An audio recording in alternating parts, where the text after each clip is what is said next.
Next level exams की videos देखने के लिए चैनल को सब्सक्राइब करें, वीडियोस के नोटिफिकेशन के लिए बेल आइकन को प्रेस करें। नमस्कार बच्चों, स्वागत है आप सभी का हमारे YouTube channel next level exam में। आज हमारी डे 4 की क्लास है। डे 3 तक के वीडियो देखने के लिए डिस्क्रिप्शन में जाकर के लिंक को क्लिक करके आप पिछले 3 वीडियोस को देख सकते हैं, जिससे कि आगे के टॉपिक्स आपको आसानी से समझ में आ सकें। और जो एक्सरसाइज भी हम आगे बनाने वाले हैं अगले वीडियोज़ में, उसके सम्स जब हम आपको समझाएंगे तो उसमें आपको कोई प्रॉब्लम नहीं होगी। तो आइए आज देखते हैं हम एक नई थ्योरम को।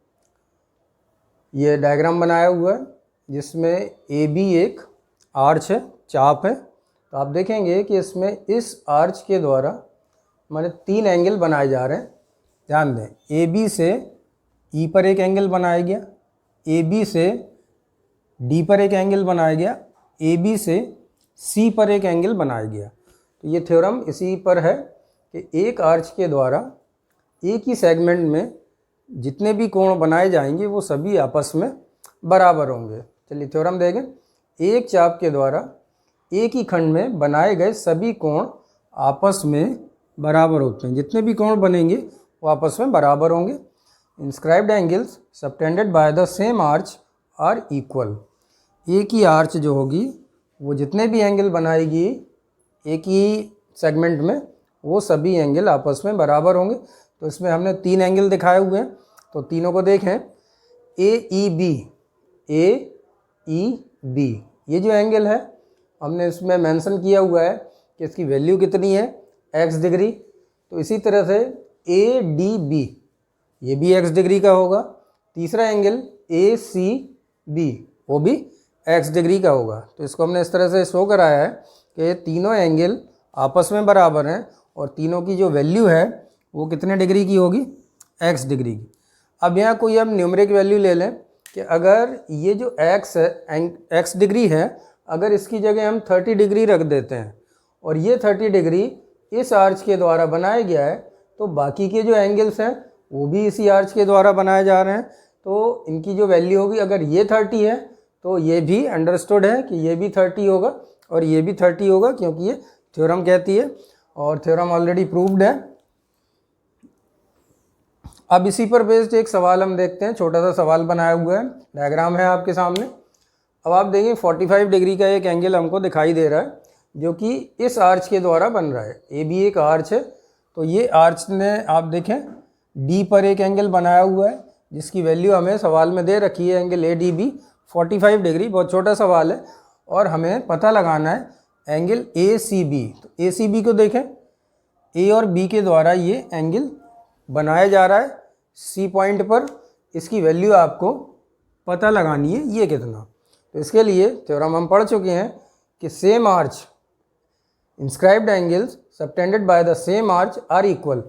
तो ये आर्च के द्वारा ये दोनों एंगल बनाए जा रहे हैं, तो थ्योरम ये कहती है कि आपस में क्या होंगे, बराबर होंगे।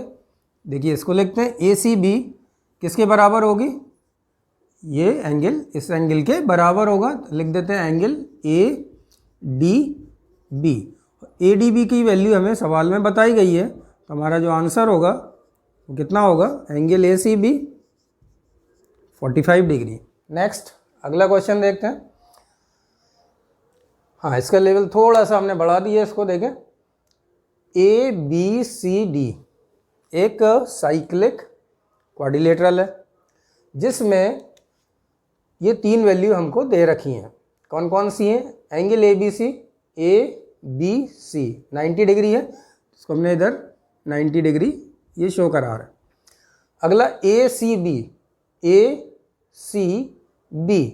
एंगल आपका 50 डिग्री है। अब हमें पता करना है बी डी सी। तो ये इस पर हम क्वेश्चन मार्क लगा देते हैं, जो हमें पता लगानी है। हम ये देखते हैं कि जो हमें पता लगाना एंगल है वो बना किससे है, वो बना है ये 2 पॉइंट से बी और सी से। जब इसको हमने ज्वाइन कराया डी को, तब ये एंगल बन रहा है। और ये किस आर्च के द्वारा बन रहा है, तो आप पाएंगे कि ये बी सी आर्च के द्वारा बन रहा है। अब अगर उस थ्योरम का हम हेल्प लें तो बी सी आर्च के द्वारा एक और एंगल बनाया जा रहा है जो कि कौन सा है, बी ए सी। ध्यान दें, बी और सी से एक और एंगल बना, वो ये है। अब ये तो हमें फाइंड करना है। अब ये फाइंड करने के लिए हमें हेल्प लेनी पड़ेगी इस एंगल की। तो पहले हमें इसको पता लगाना होगा। जो वैल्यू इस ए एंगल की आएगी, BAC की जो वैल्यू होगी वो इसके बराबर होगी। जैसा कि हम थ्योरम में देख चुके हैं कि इस तरह के सेम आर्च से जो भी एंगल बनते हैं वो आपस में बराबर होते हैं। यहाँ भी देखें 45, 45। तो इसी तरह से इसकी जो वैल्यू होगी वही वैल्यू BDC की होगी। तो शुरुआत करते हैं। सबसे पहले हम फाइंड करेंगे BAC। अब देखें BAC फाइंड करने के लिए तो ट्राइंगल कौन सा है, ABC ट्राइंगल में देखते हैं। इन ट्राइंगल ABC, तो ट्राइंगल में आप देखें कि 3 एंगल होते हैं और तीनों एंगल का जो टोटल होता है वो 180 डिग्री होता है। तो पहला एंगल, दूसरा एंगल, सॉरी ये 90 डिग्री है, पहला, दूसरा, तीसरा। अगर हम इन तीनों एंगल को जोड़ देते हैं तो बराबर कितना लिख सकते हैं हम, 180 डिग्री लिख सकते हैं। तो ये BAC लिख रहे हैं प्लस, अब इसकी हम वैल्यू डायरेक्ट लिख रहे हैं। इसमें अब ऐड करेंगे, ये पहला एंगल, दूसरा एंगल है ABC। तो ABC कितना हो गया, 90 डिग्री। अब BCA, तो ये जो तीनों एंगल हैं ये इसी ट्राइंगल के हैं, ABC के, जिसमें हमें 2 एंगल मालूम है, ये 2 मालूम है और तीसरे का हम पता लगाएंगे। तो BCA देखें कितना, 50 डिग्री, और इनका जो सम है वो 180 डिग्री।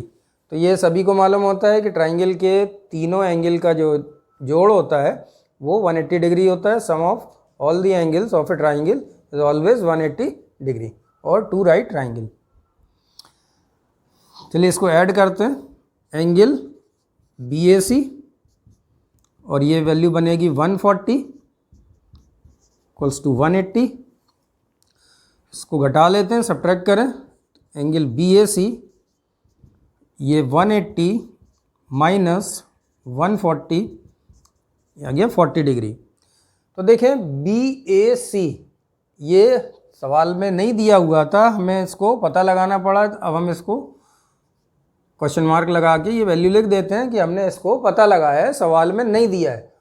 अब देखिए ये सेम आर्च है BC, उसी ने ये 40 डिग्री बनाया है और उसी ने BDC बनाया हुआ है। तो अब थ्योरम से अगर हम चलें कि सेम आर्च के द्वारा बनाए गए जो एंगल होते हैं वो आपस में इक्वल होते हैं, तो लिखें जो हमें फाइंड करनी है एंगल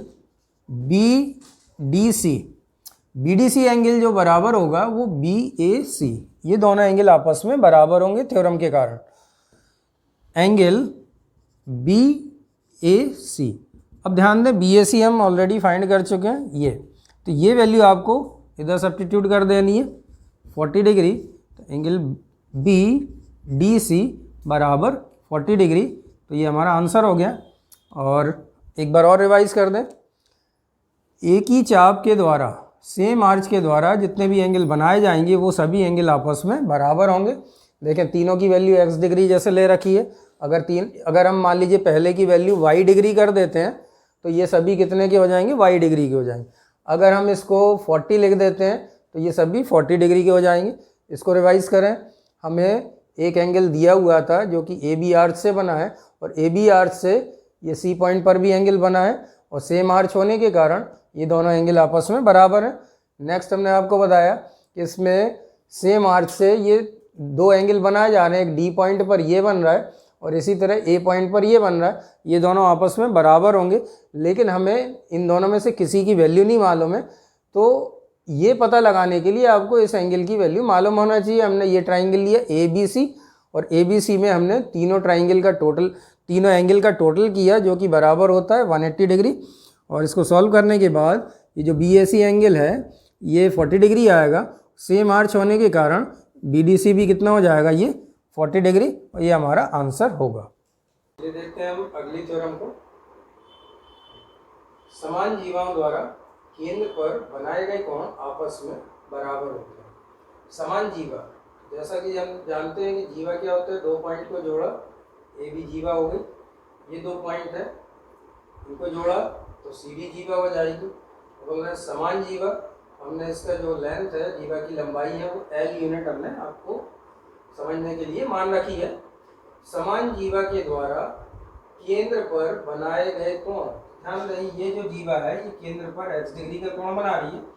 दूसरी जो समान जीवा है जो कि इसके समान है वो भी केंद्र पर x डिग्री का कोण बना रही है। तो अगर जीवाएं समान है तो केंद्र पर उनके द्वारा बनाए गए जो कोण होंगे वो आपस में बराबर होंगे। इसी तरह से देखें, equal chords of the same circle subtend equal angle at the centre. Condition क्या होगी?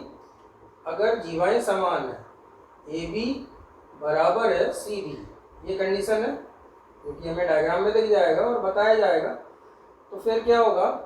ए ओ बी, केंद्र पर ये जीवा ने जो कोण बनाया ए ओ बी, इसी तरह सी डी ने केंद्र पर कोण बनाया सी ओ डी। तो ये दोनों एंगल आपस में बराबर होंगे, जिसकी वैल्यू जैसे कि हमने ले रखी है x डिग्री। x डिग्री कोण की मान है जो कि आपस में बराबर है। किस केस में? अगर जीवाएं समान होती हैं। एंड वाइस वर्सा, वाइस वर्सा में देखें क्या है, इसका अपोजिट है थ्योरम का। लेंथ इक्वल थी, एंगल इक्वल होंगे। अब अपोजिट क्या है कि अगर हमें ये दिया हुआ है कि ये दोनों जो एंगल इन दो जीवाओं के द्वारा बनाए जा रहे हैं, अगर ये एंगल समान है, देखिए if A O B is equal to angle C O D, ये हमें सवाल में दिया है, it is given in our question, then A B is equal to C D. Vice versa means जो थ्योरम अभी हमने पढ़ी है ये इसकी जस्ट अपोजिट है। इसमें शुरुआत किया था कि अगर साइड्स इक्वल हैं तो सेंटर पर बनाए गए एंगल इक्वल होंगे। अब इसमें क्या बता रहे हैं? वाइस वर्सा मीन्स इसका अपोजिट, अगर एंगल इक्वल होंगे तो फिर जो साइड्स होंगी या जो जीवाएं होंगी वो आपस में बराबर होंगी। तो हमने इसके अलावा दो डायग्राम और बनाए हुए हैं इसको समझने के लिए, वो देखें। ये भी इसी थ्योरम पर बेस्ड है, सिर्फ आपको डायग्राम अलग कर दी गए जिससे कि सवाल में कई तरह से डायग्राम को बनाया जाता है तो आपके लिए ये क्लियर हो जाए। जैसे कि देखें, ए बी एक कॉर्ड है, सी डी एक कॉर्ड है जिसकी लेंथ हमने एल इसमें मान रखी है।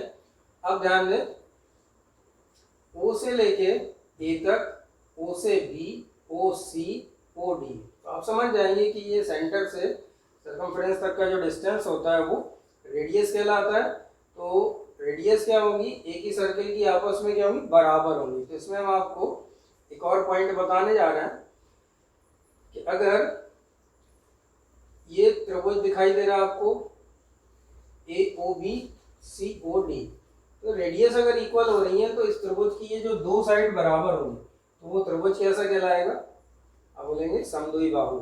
दो भुजाएं समान हो जाती हैं तो त्रिभुज हमारा समद्विबाहु या आइसोसेलेस ट्रायंगल कहलाता है। आइसोसेलेस ट्रायंगल में आप समझ जाए जैसे ये त्रिभुज लिया, ये दोनों रेडियस है आपस में इक्वल है तो ये त्रिभुज होगा समद्विबाहु। इसी तरह से ये वाला जो त्रिभुज है सी ओ डी, इसमें भी ये दो साइड्स रेडियस का काम कर रही हैं, दोनों इक्वल होती हैं, रेडियस आपस में इक्वल है तो दो साइड समान होने के कारण ये जो ट्रायंगल है वो आपस में क्या होंगे? बराबर होंगे और समद्विबाहु भी होंगे। देखिए जो पहला पॉइंट है ये तो हमने आपको क्लियर कर ही दिया था कि एंगल आपस में बराबर होंगे अगर उनका कॉर्ड इक्वल है।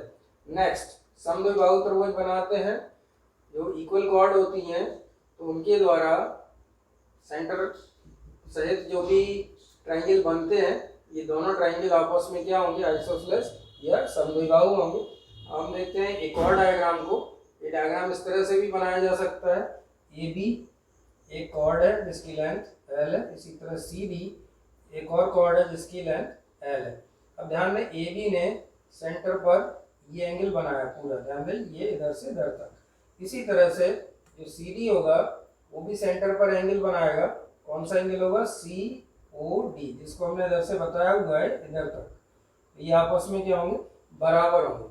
अब एक पॉइंट और देख लेते हैं हम इसमें, सर्वांग समता या कॉन्ग्रुएंसी पर। तो इसमें हमें क्लियर है दोनों डायग्राम में कि साइड्स देखें कौन कौन सी साइड इक्वल है। जैसा कि हमने डायग्राम में देखें ए बी को सी डी के बराबर लिया, ए बी सी डी तो गिवन है आपको दिया हुआ है A B C D. O A O D, ध्यान दें ओ ए ओ डी तो रेडियस है, इसको तो हम आपस में बराबर लिख सकते हैं। ठीक है, अब इसके बाद OB की बात करें और OC की बात करें। OB OC के बराबर होगी क्योंकि ये भी रेडियस है। तो हमें कॉन्ग्रुएंसी के लिए ये प्रूव करना होगा कि जैसे कि इसमें हम ट्रिपल एस लगा रहे हैं। ट्रिपल एस का मतलब है इसका जो पहला साइड है वो इसकी पहली साइड के बराबर हो जाए, इसकी जो दूसरी साइड है वो इसकी करस्पॉन्डिंग दूसरी साइड के बराबर हो जाए, और जो कॉर्ड है वो आपस में बराबर है। तो इसमें जो सर्वांग समता लग रही है वो triple S side side side, पहले त्रिभुज की पहली साइड, दूसरे त्रिभुज की पहली साइड, पहले त्रिभुज की दूसरी साइड, दूसरे त्रिभुज की दूसरी साइड, पहले त्रिभुज की तीसरी साइड, दूसरे त्रिभुज की तीसरी साइड। अगर दो त्रिभुज हैं, करस्पॉन्डिंग साइड अगर इक्वल होती हैं तो वो आपस में कॉन्ग्रुएंट होते हैं। और कॉन्ग्रुएंट का ये साइन है जो कि हमने लिख रखा है, ट्राइंगल AOB और ट्राइंगल COD ये आपस में सर्वांगसम है या कॉन्ग्रुएंट है। तो दोनों त्रिभुज समरूप होंगे। किस कंडीशन में बता रहे हैं आपको समरूप होंगे? ये थ्योरम में जो भी दो ट्राइंगल बनेंगे, चाहे इसमें, चाहे इस डायग्राम में, चाहे इस डायग्राम में, जैसे देखें AOB और इसी तरह से COD, ये ट्राइंगल आपस में कॉन्ग्रुएंट होंगे। एक और थ्योरम देखें। अच्छा, इन थ्योरम्स को जो हम बता रहे हैं इनका जो यूज़ होगा बीच में जो कॉम्प्लेक्स टाइप की हमारी प्रॉब्लम्स होंगी उसमें हमें इनका यूज़ करना है। इसी तरह की एक और सिंपल जो थ्योरम है वो लेते हैं, उसका भी यूज़ नहीं होगा कठिन सवालों में। तो देखें, थ्योरम हमारी है समान जीवाएं। समान जीवाएं इसी पर बेस्ड है, जैसे ये और ये आपस में समान है जिसकी लेंथ हमने L यूनिट ले रखा है। समान जीवाएं केंद्र से समान दूरी पर स्थित होती है। केंद्र से समान दूरी पर स्थित होना, ये केंद्र हो गया, और जो भी डिस्टेंस ली जाती है वो परपेंडिकुलर डिस्टेंस होती है। आप कहेंगे कि परपेंडिकुलर क्यों? क्योंकि अगर हम इसका डिस्टेंस यहाँ से सपोज करें निकालते हैं इस पॉइंट पर, तो ये जो डिस्टेंस इस तरह से आप इसके अलावा कहीं भी पॉइंट से ये डिस्टेंस निकालेंगे तो वो डिस्टेंस क्या होती हैं?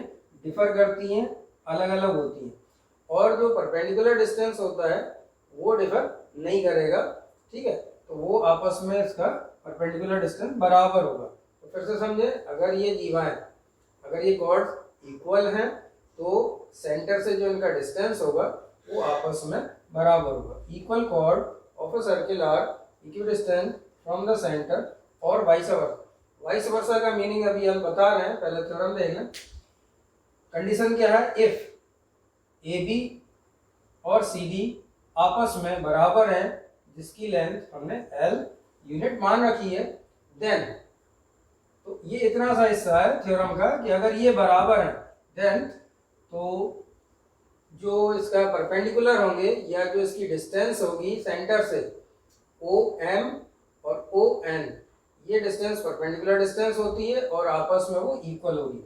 अब समझिए इसका वाइस वर्सा। वाइस वर्सा का मीनिंग क्या होता है? Just opposite. जैसा कि यहाँ बताया था आपको कि पहले दिया हुआ था कि कॉर्ड इक्वल है तो एंगल इक्वल होंगे। वाइस वर्सा का मीनिंग अपोजिट। अगर ये एंगल जो कि इन दो कॉर्ड के द्वारा बनाए जा रहे हैं, अगर एंगल इक्वल है तो फिर ये कॉर्ड आपस में इक्वल हो जाएंगे, ये वाइस वर्सा हो गया। इसी तरह से इसमें वाइस वर्सा क्या है कि अगर कॉर्ड का जो सेंटर से डिस्टेंस है अगर ये हमको इक्वल दे रखा, इफ ON ये भी डिस्टेंस है, OM ये भी डिस्टेंस है, साथ में जैसे हमने ये आपके समझने के लिए कंडीशन कि ON परपेंडिकुलर है 90 डिग्री लिख रहा है CD पर, और इसी तरह OM परपेंडिकुलर है AB पर। फिर क्या लिखना होगा कि अगर ये डिस्टेंस इक्वल हुई ON और OM, ON OM बराबर है, देन अब हमें क्या लिखना होगा वाइस वर्सा में? तो अगर ये सेंटर से डिस्टेंस इक्वल होती है तो निश्चित है कि ये जो कॉर्ड है इन दोनों कॉर्ड की लंबाइयां आपस में बराबर होंगी। और इन सवाल को अब हम आगे जो कॉम्प्लेक्स सिचुएशन आएंगी सवालों में उनमें हम इसका यूज़ करेंगे। और आज का वीडियो आपको कैसा लगा और ये हमें कमेंट करके बताइए। वीडियो को लाइक कीजिए, वीडियो को शेयर कीजिए। जो स्टूडेंट आज हमारे चैनल पर नए हैं या जो डे 4 की क्लास ले रहे हैं वो पिछले सभी वीडियोस को देखने के लिए डिस्क्रिप्शन में जा करके लिंक पर क्लिक करके पिछले तीनों वीडियोस को देख सकते हैं, जिससे कि कंटिन्यूटी बनी रहे और उनको जो सर्किल से रिलेटेड प्रॉब्लम है उसमें क्लैरिटी बनी रहे, आगे के सभी सवाल को वो आसानी से सॉल्व करें। क्योंकि जैसे जैसे हम आगे वीडियोस को आगे बढ़ाते जाएंगे तो सिचुएशन कॉम्प्लेक्स लेते जाएंगे हम, तो उसके लिए आपको पुराने वीडियोस को देखना अति आवश्यक है। धन्यवाद।